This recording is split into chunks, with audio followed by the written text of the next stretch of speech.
Good morning students. जब हम बात करते हैं मॉडल्स ऑफ टीचिंग तो हमारे दिमाग में एक विचार आता है कि इसका कुछ डायमेंशन होगा, कुछ लंबाई चौड़ाई होगी और यह कुछ ऐसा है जिससे हम देख सकते हैं वर्किंग मॉडल है या नॉन वर्किंग है।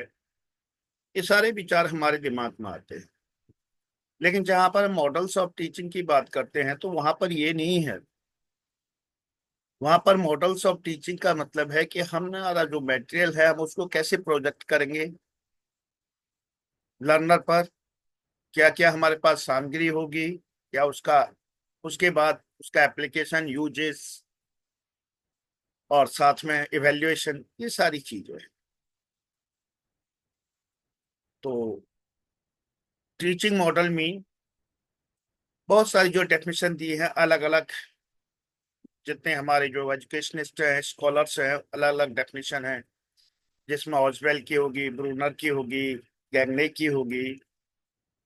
गैगने की छोटी सी डेफिनेशन है। Gagne referred to a model of teaching as a set of instructional event that brings about effective learning. एक इफेक्टिव लर्निंग के लिए इंस्ट्रक्शनल मटेरियल को किस तरह से सेट किया जाए, वह एक टीचिंग मॉडल हो गया। तो ये बहुत सारी जो है डेफिनेशन है।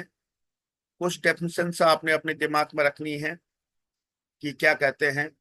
जैसे अमनस्ले और जो है यहाँ पर दिया है, models of teaching is a great asset for beginning teachers as they integrate their pre-service training with the standard-based curricula in school। तो सब जो भी डेफिनेशन है सबका अपना अलग अलग मतलब है। कुछ बिहेवियर में आते हैं, कुछ कॉग्निटिव में आते हैं, कुछ कंस्ट्रक्टिविज्म में आते हैं। तो ये अलग अलग डेफिनेशन अलग अलग होगी कि क्या क्या है, कैसे है। लेकिन हम जो बात करते हैं कि करेक्टरिस्टिक्स ऑफ टीचिंग मॉडल, इसकी क्या विशेषता है। One, answer fundamental question. जो हमारा मूलभूत क्वेश्चन है, प्रश्न है, उसके आंसर के, उसके उत्तर के लिए है। और ये बेस्ड ऑन इंडिविजुअल डिफरेंसेस, व्यक्तिगत भिन्नता। यदि हम कक्षा में देखें तो सब बच्चे एक जैसे नहीं होते, सब डिफरेंट होते हैं। तो अलग अलग टीचिंग मॉडल अलग अलग जो है सरकमस्टांसेस पर यूज किए जा सकते हैं। Develops inherent ability, encourage art of teaching, influenced by philosophy, maxims of teaching, practice and concentration, और उसके बाद provides appropriate experience।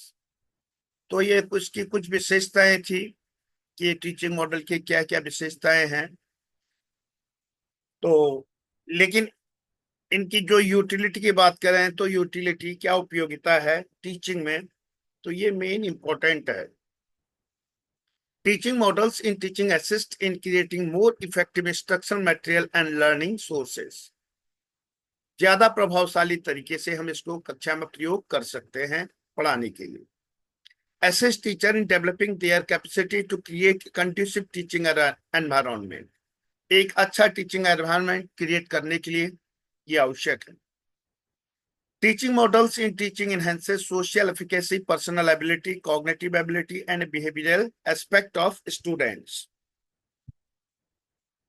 Teaching models establishes empirical teaching and learning relationship, making teaching more effective। Evaluate student behavior, providing a criterion for evaluating changes in student behavior। Helps curriculum planner plan learning activities and content material। Provides theoretical rationale for teaching, enables changes and reflection, stimulates development of new educational innovation in teaching strategy। आज के लिए इतना ही चलेंगे हम। इसके बाद जो main important है कि fundamental elements of A teaching model. किसी भी टीचिंग मॉडल के मुख्य अवयव कौन है, तो ये 6 आपने याद करने हैं। चाहे कोई भी टीचिंग मॉडल हो, उन सब में ये आपके 6 एलिमेंट रहेंगे। First is focus. फोकस का मतलब है उद्देश्य। दूसरा सिंटेक्स, उसकी संरचना कैसे है। Next is principle of reaction, reaction का सिद्धांत क्या है। नेक्स्ट इज सोशल सिस्टम, जब हम बात करते हैं तो सोशल सिस्टम की, तो टीचिंग मॉडल में दो ही सोशल, समाज के दो ही व्यक्ति वहां पर रहते हैं, एक टीचर दूसरा टॉट, अर्थात टीचर और स्टूडेंट्स, दोनों को मिला करके सोशल सिस्टम हो गया। फिर आता है आपका support system. Support system mean हम उन किन चीजों का यूज कर रहे हैं पढ़ाने के लिए, instruction material, teaching ads, teaching methods, और लास्ट में आता है इसका एप्लीकेशन या इवेल्युएशन।